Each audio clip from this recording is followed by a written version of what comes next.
Dans cette vidéo, nous allons voir comment réaliser une analyse thématique sur une donnée géospatiale de type vecteur, et ce sur la base d'une seule variable, et tout ça sous le logiciel ArcGIS et précisément le module ArcMap. Donc nous allons dérouler cet exercice sur une couche géospatiale qui représente les communes d'Algérie. Donc nous allons commencer par ouvrir cette couche géospatiale dans le format SHP en allant sur Add Data. Mais avant, inutile de répéter qu'il faut toujours créer d'abord une connexion vers le répertoire de travail. Donc après avoir ouvert la couche géospatiale, on va consulter la table des attributs en allant sur le bouton droit pour déclencher le menu contextuel et ouvrir la table des attributs. On remarque que chaque commune est identifiée par un code commune unique et un code wilaya unique qui permet de rattacher chaque commune à sa wilaya d'appartenance. Donc on va aller dans Geoprocessing Dissolve pour réaliser le géotraitement suivant qui consiste à agréger les communes sur la base du champ code wilaya. Donc qu'est-ce qu'il va faire? À chaque fois qu'il va trouver des communes qui ont un code wilaya commun, il va les agréger et reconstituer de cette manière-là le fichier des limites administratives des wilayas. Donc on va aller sur Dissolve, on spécifie la couche géospatiale en entrée qui est table commune région et on lui spécifie que l'agrégation va se faire sur la base du champ code W et bien sûr il nous propose par défaut un nom d'une classe d'entité qu'il va stocker par défaut dans la géodatabase default.gdb.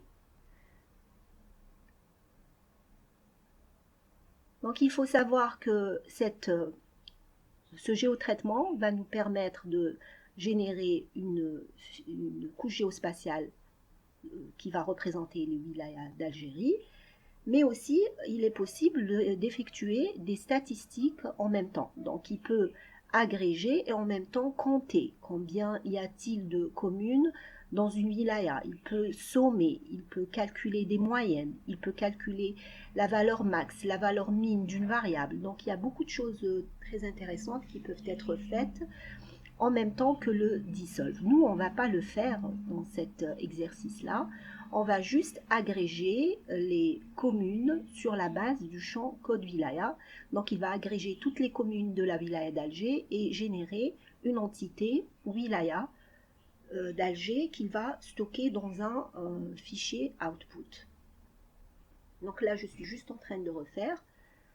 Donc table commune région en entrée, je répète, le code d'agrégation c'est code W et le fichier sorti va être stocké sous forme de classe d'entité et non pas de shapefile. Classe d'entité par défaut stockée dans la géodatabase default.gdb.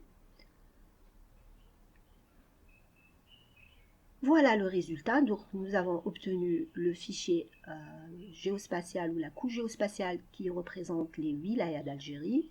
Donc maintenant, il est possible d'exporter ou de convertir ce fichier classe d'entité. On peut le convertir en shapefile, donc dans le format shapefile, en allant sur le bouton droit Data, Data Export, et indiquer le chemin de sortie, donc dans le répertoire de sortie, et on peut lui donner un nom, par exemple wilaya algérie.shp. Donc pourquoi convertir dans le format shapefile? Eh bien parce que c'est plus pratique si on veut aller sur une autre plateforme, c'est plus pratique de déplacer des shapefiles que des jeux de classes d'entité ou des classes d'entité, un format qui n'est compréhensible que par ArcGIS. Donc là, on crée un fichier, un répertoire de sortie, si on ne l'a pas encore fait, donc output, et on va stocker le shapefile dans ce répertoire. Souvent, les étudiants font l'erreur de sauvegarder n'importe où et après, ils ont du mal à retrouver leurs données. Donc, il faut toujours séparer les données en entrée et les résultats. Donc, mettre les données dans un répertoire à part et les résultats dans un répertoire à part que vous nommerez comme vous voulez, output ou sortie ou ce que vous voulez. L'essentiel, c'est de séparer les deux types de données.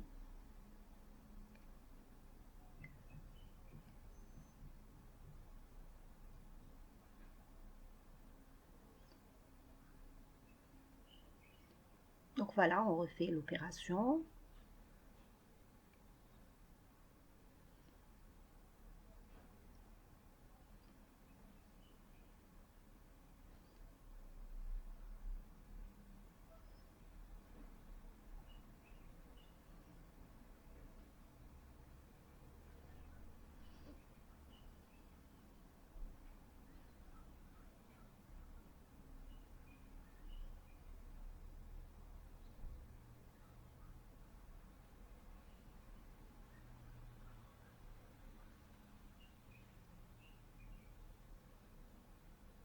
Donc il nous propose de rajouter le fichier converti, résultat de la conversion dans la table des contenus.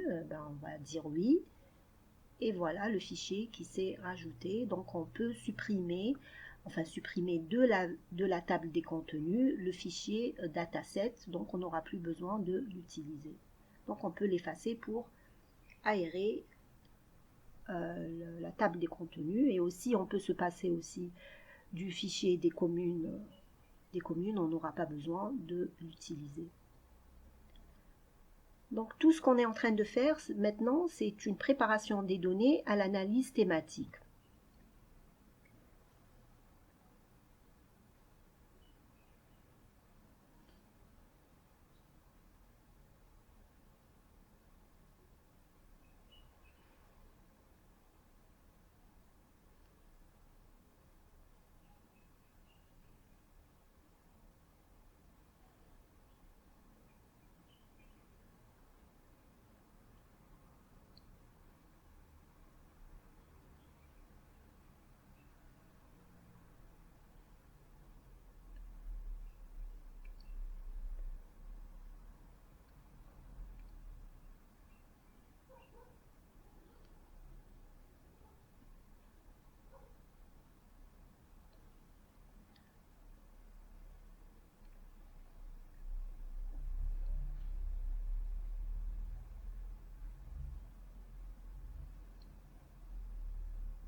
Donc ensuite, nous allons ouvrir le fichier Excel qui contient les statistiques ménages réalisées par l'ONS. Donc c'est un fichier que j'ai récupéré du site officiel de l'ONS, l'Office national des statistiques, et que j'ai converti dans le format XLSX puisqu'il était dans un rapport PDF.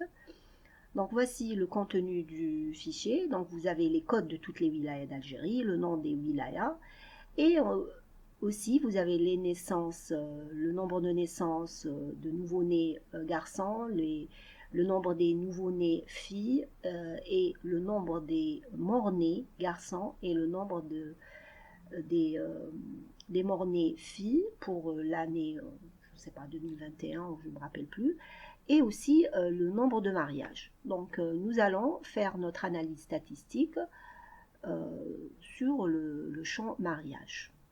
Là, donc on va travailler pour commencer sur une seule variable.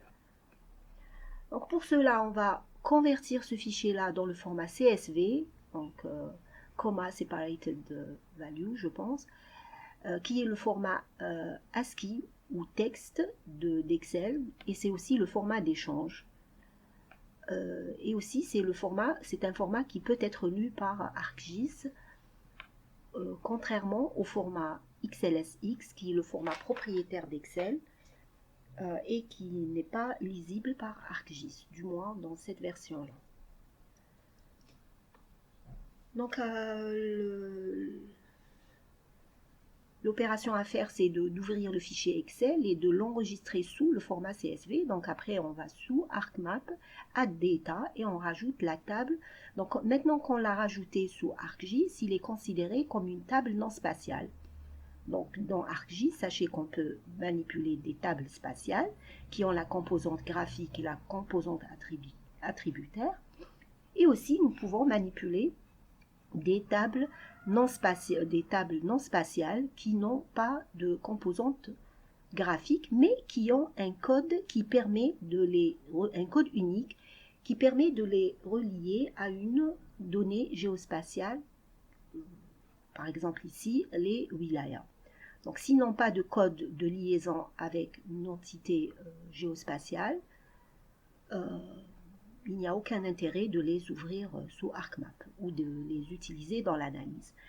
Donc comme il y a ici un champ commun qui est le champ code wilaya, donc qu'est-ce qu'on va faire? On va créer une jointure virtuelle entre la couche géospatiale et la table des attributs. Donc on va dans Join and Relates, Join Data, on spécifie que nous voulons faire une jointure d'attributs, on spécifie le nom de la table et le nom des champs, et on valide la jointure. Donc l'algorithme vérifie, et si tout est bon, et c'est le cas ici, donc vous allez trouver dans la table des attributs non seulement les champs attributaires qui existaient déjà dans la couche géospatiale, mais vous allez retrouver aussi les champs attributaires qui ont été récupérés à partir de la table non spatiale. Il faut savoir que même si vous regardez cette table, vous allez trouver que les champs sont dans la même table, mais sachez que c'est une jointure virtuelle. Ça veut dire que si je sors de cette session et que je rentre une autre fois, je ne vais pas trouver une trace de cette jointure, car elle est juste virtuelle ou temporaire. Donc elle ne sera plus, donc elle sera physique si on exporte cette couche géospatiale dans un nouveau shapefile. Donc on fait un enregistrement sous ou un data export, et de cette façon-là, nous allons nous allons nous rendre compte que la table attributaire a été physiquement maintenue dans la couche géospatiale. Donc cette jointure nous permet de réaliser des ordres SQL, de faire des requêtes sur les deux tables, et c'est une opération qui est très intéressante. Mais dans notre cas, nous allons l'utiliser pour faire l'analyse statistique ou l'analyse thématique. Donc on ne va pas travailler sur toutes les wilayas d'Algérie, donc on va juste sélectionner avec l'outil sélection. Nous allons sélectionner juste les wilayas du nord pour un peu alléger la carte que nous allons réaliser. Donc on utilise l'outil de sélection, on sélectionne en utilisant un rectangle, et après avec le shift on peut rajouter ou enlever une sélection. Et donc cette sélection, qu'est-ce qu'on va faire? On va l'enregistrer sous donc data export data, et là on vérifie bien que la mention selected feature est là. Donc on va exporter uniquement les entités sélectionnées, c'est-à-dire les wilayas du nord d'Algérie. Et de cette façon-là, puisqu'on a fait un export data, donc on va retrouver les champs attributaires qui ont été récupérés, joints à partir de la table non spatiale. Donc, notre résultat, notre couche géospatiale résultat, est enfin prête. Donc elle s'appelle Nord Algérie. Voilà, on vérifie la table des attributs, et effectivement, on retrouve les champs d'origine et les champs qui ont été récupérés de la table non spatiale ONS Ménage.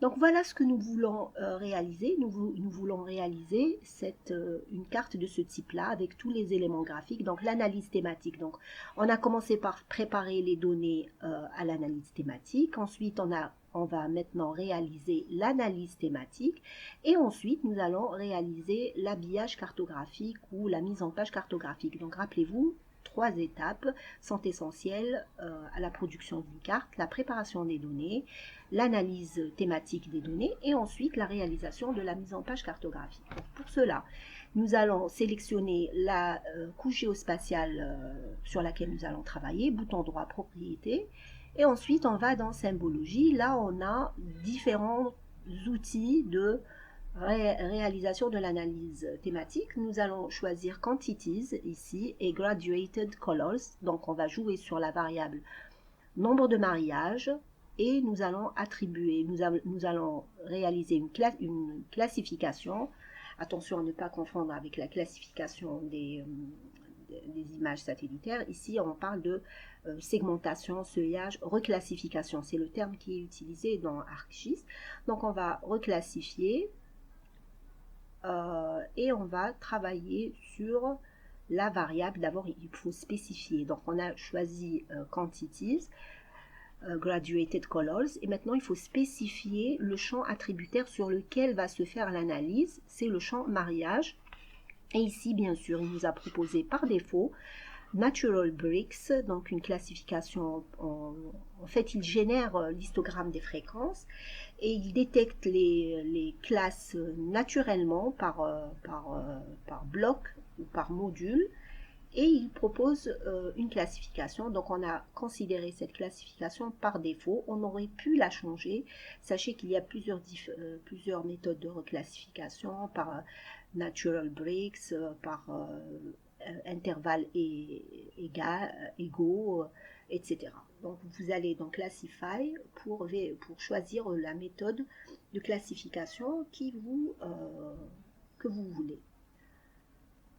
Donc, nous, par défaut, nous avons utilisé Natural Bricks, je le répète. Donc, il nous a proposé cette classification basée sur 5 classes, donc 5 classes, de 1887 mariages à 26 675 mariages.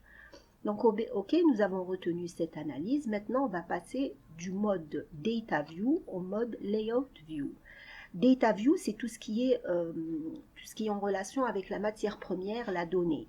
Et le Layout View, c'est tout ce qui est lié à la mise en page, à tout ce qui est graphique.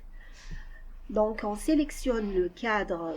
D'abord, on fait un resize, on choisit la dimension de notre carte et la dimension de la carte est choisie en fonction de la destination de la carte. Si elle est destinée à un poster, on tient compte des dimensions du poster. Si elle est destinée à être injectée dans un document PDF ou un rapport ou un mémoire, donc on va travailler sur une mise en page A4. Et voilà, donc on regarde d'abord la destination pour dimensionner pour dimensionner le cadre de la carte. Donc ici, nous avons choisi de travailler sur les dimensions d'une feuille A4. Donc nous allons injecter le résultat dans un document Word ou dans un PowerPoint. Alors, donc, première des choses, on règle la taille de la carte. Ensuite, nous allons sur Nouveau New Grid pour générer le carroyage. Donc ici, nous avons généré un carroyage basé sur les méridiens et les parallèles. Et donc, c'est le plus approprié dans le cas de cet exercice-là. Parce que le datum de notre couche géospatiale est le WGS 84, coordonnées géographiques, et comme nous avons tout le littoral, enfin toute l'Algérie, donc on ne peut pas travailler sur un datum métrique. Donc on va rester sur les coordonnées géographiques, sur un datum géographique. Donc là, vous avez un certain nombre de paramètres à régler. Donc ici, par exemple, les labels. Les labels, c'est quoi? C'est les étiquettes ou les coordonnées qui vont être placées à côté des graduations. Donc ici, nous lui avons indiqué que nous gardons ces écritures-là sur le côté nord, supérieur, inférieur, gauche et droit. Donc nous allons avoir des écritures sur les 4 côtés du cadre. Nous avons choisi aussi la police et la taille de l'écriture. Les coordonnées en degrés décimaux. On va désactiver l'affichage ici des zéros. Quand il y a des zéros sur les minutes ou les zéros secondes, on les enlève parce que ça ne va qu'encombrer la carte. Et nous, on veut l'aérer au maximum. Donc la taille de la police 11, la fonte Arial ou la police Arial. Donc ici, nous avons choisi un carroyage avec une couleur grise très claire que nous allons modifier. Donc on va modifier pour avoir des lignes discontinues pour ne pas encombrer toujours la carte. Donc pour modifier, on va toujours dans Propriétés. Alors on reprend ici pour les labels. Donc nous avons choisi la police Arial, la taille 11, l'affichage en degrés, minutes, secondes, le décalage du label par rapport au cadre 2 points, et nous avons changé l'orientation des coordonnées qui vont s'afficher à gauche et à droite de la position horizontale à la position verticale pour qu'ils suivent, pour qu'ils suivent la direction du cadre. Et c'est plus pratique, c'est plus esthétique, on va dire. Ici, nous avons choisi un cadre calibré, mais je crois que je vais changer ça. Il vaut mieux rester dans la simplicité et choisir un cadre avec des bordures simples.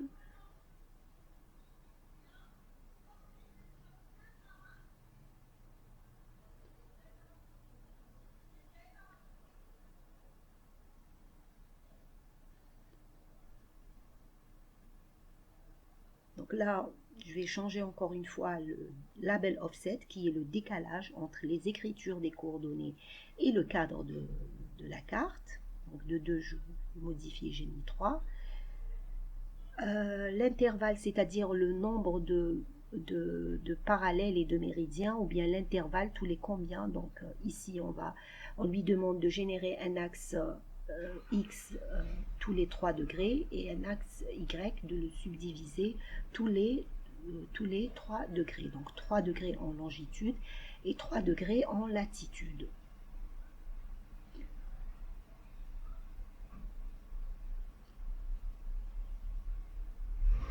On vérifie, donc on vérifie les axes ici, on change le mode Calibrated Border et on passe au mode Simple Border.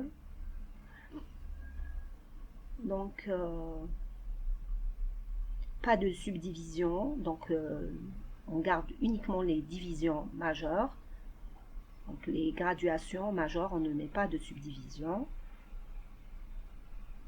Là encore une fois, j'ai modifié le label offset à 4 et j'ai augmenté la taille de la police de 11 à 12. Donc à chaque fois, vous pouvez modifier et regarder l'impact directement sur la carte et améliorer jusqu'à atteindre la configuration qui est la plus appropriée selon vos estimations.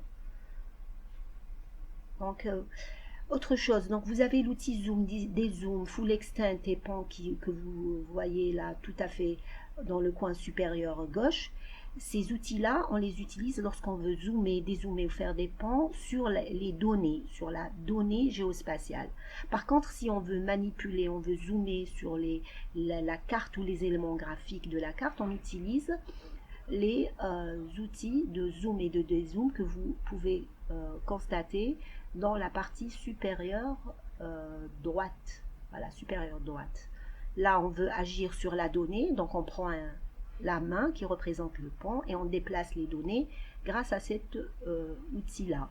Par contre, si on veut manipuler le layout, c'est-à-dire la mise en page cartographique, on utilise les autres outils qui sont dans le coin supérieur droit.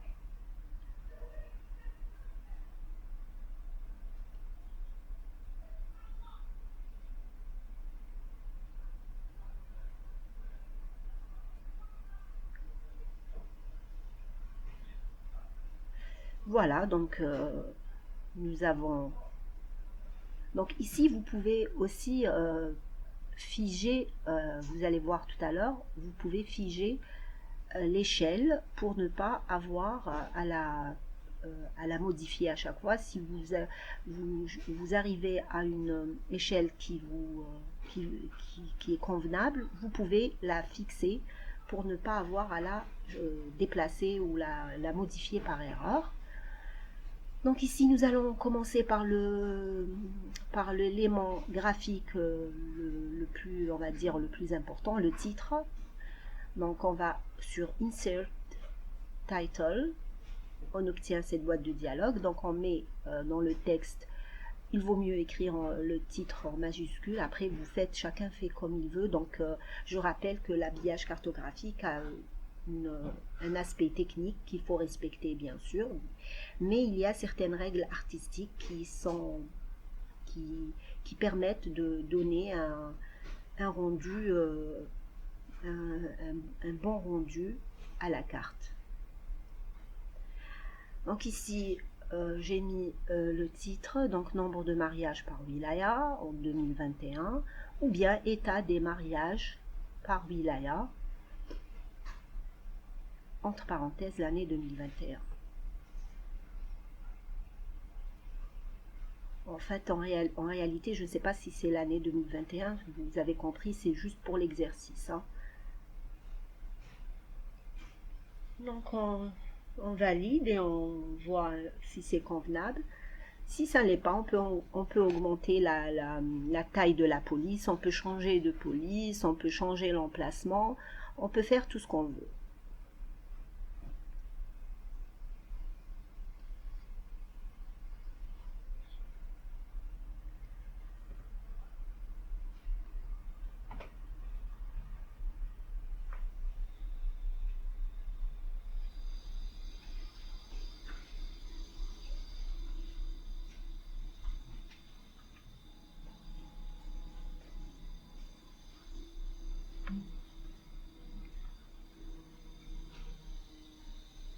Donc ensuite, on va insérer la flèche du nord.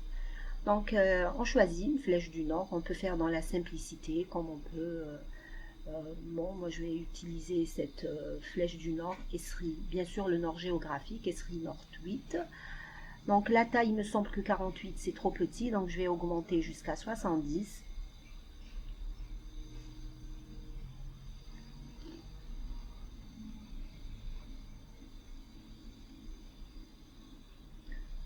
On va la placer dans le coin inférieur droit.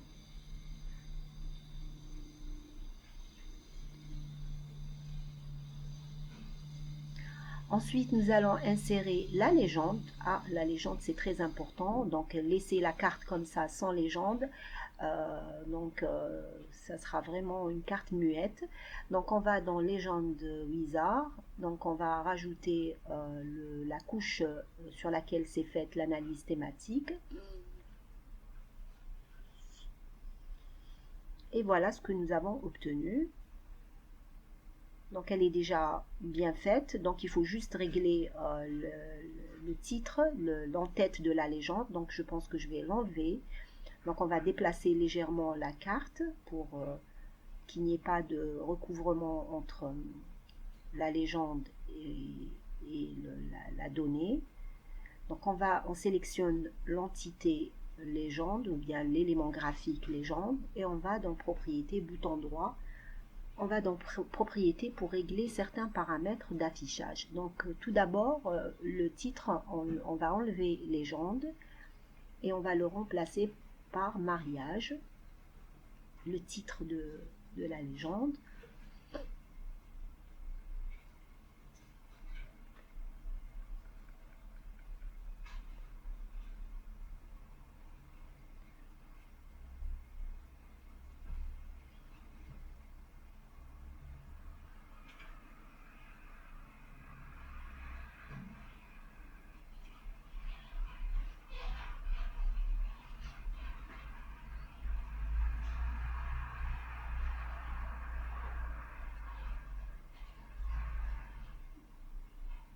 Donc là, on va décocher Show Layer Name et Show Heading parce que ça encombre la carte.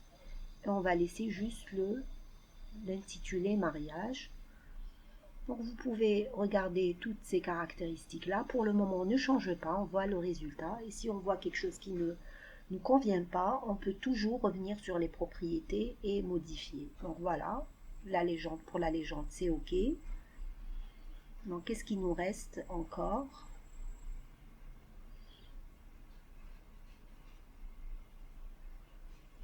Allez, nous allons rajouter des étiquettes. Donc on va aller dans propriétés, donc on va sélectionner la couche géospatiale sur laquelle s'est faite l'analyse, bouton droit propriété, et on va activer le mode label. Alors on va sous l'onglet labels et on va labels et on va cocher label features in this layer. Mais d'où est-ce qu'il va chercher les toponymes ou les labels ou les étiquettes? Il va les chercher à partir du champ attributaire wilaya. Voilà, on peut régler la police, donc on peut l'augmenter à 9 quand même. On garde la même, on garde la même police et on va régler les propriétés de l'emplacement des labels. Donc pour cela, nous allons cocher, enfin dans mon cas, moi je préfère cocher Only Place Label Inside Polygon pour qu'il ne valide que les étiquettes qui vont être positionnées à l'intérieur du polygone pour éviter les chevauchements et l'encombrement de la carte avec des détails peut-être qui ne sont pas vraiment importants. Donc c'est à vous de juger. En fait, ces labels, donc vous pouvez trouver plusieurs synonymes, donc labels, étiquettes, annotations, toponymes, voilà, tout ça ce sont des synonymes.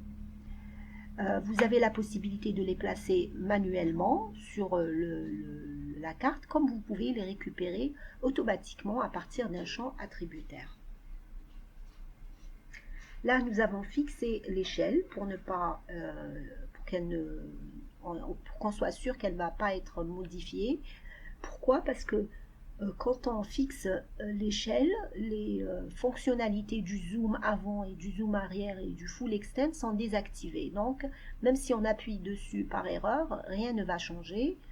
Et du coup, l'échelle ne va pas changer. Donc, surtout quand on veut fixer ou rajouter l'échelle, la barre d'échelle, il vaut mieux fixer l'échelle pour ne pas avoir à modifier à chaque fois l'échelle.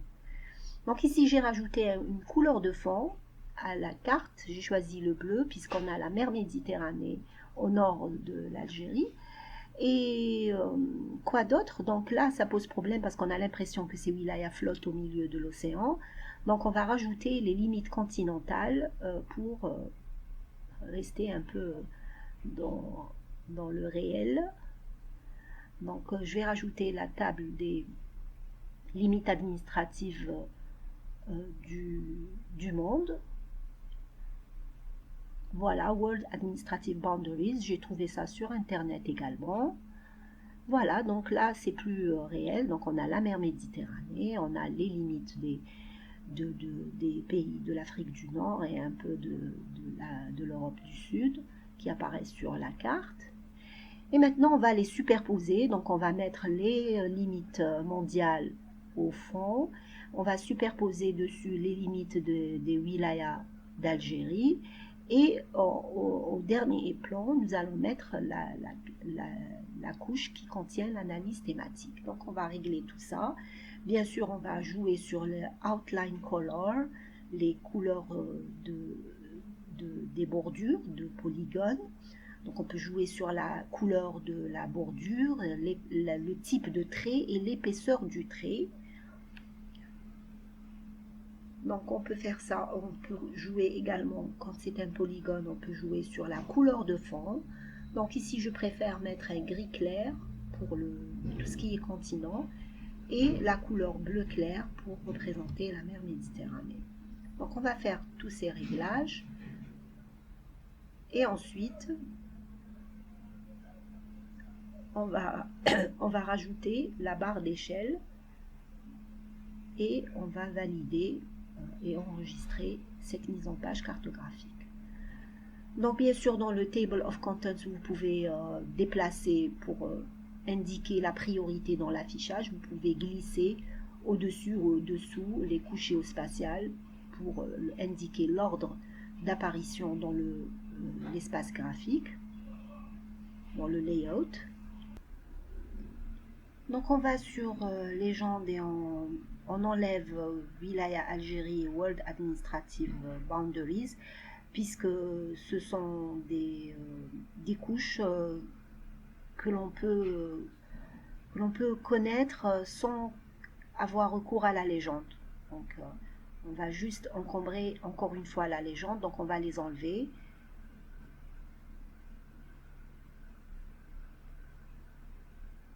Voilà, et alléger la légende. On sait bien que tout le monde sait que ce sont les limites administratives de ces pays-là.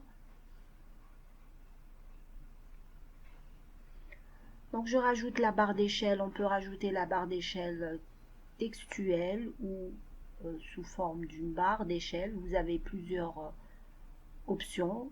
Donc moi je prends toujours la plus simple.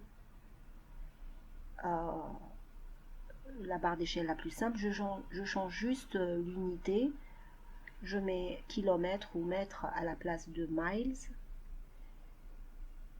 Et puis sinon, je prends tout par défaut. Je valide.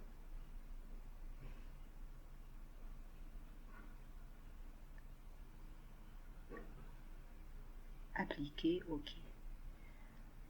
Donc voilà notre barre d'échelle qui est toute prête. On la positionne en bas au centre de la carte. Et puis je pense que c'est tout. Donc on vérifie si tout est bon. Donc on aurait pu rajouter aussi un petit cadre dans lequel on aurait pu mettre des informations sur les origines des données, sur le datum, bon, vous pouvez le faire aussi. Bon, moi je ne l'ai pas fait, mais ça peut toujours se faire. Ou bien se rattraper dans la légende quand vous écrivez la légende de la carte. Vous pouvez vous rattraper pour mettre toutes ces explications. Si c'est destiné à être inséré dans un document, un rapport ou un projet de fin d'études, donc il est possible toujours de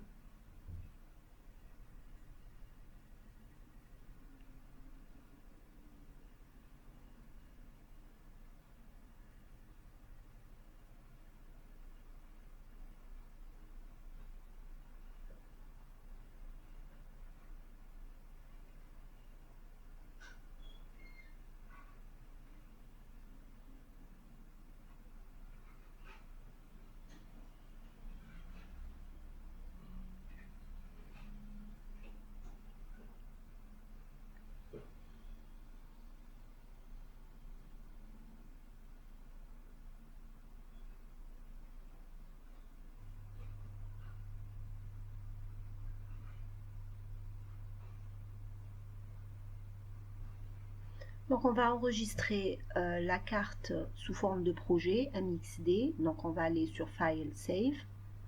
Donc on va sauvegarder le projet pour que si une prochaine fois on veut modifier, on n'aura pas à refaire tout le travail. Donc le fichier MXD va nous indiquer le chemin vers les données.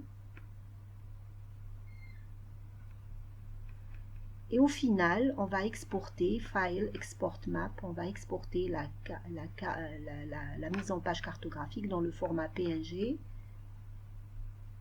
et l'insérer par la suite dans le document.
Voilà, nous rajoutons la légende et ici, comme je vous disais tout à l'heure, vous pouvez vous rattraper pour donner toutes les informations sur les sources de la source des données ou les sources des données que vous avez utilisées pour réaliser cette analyse.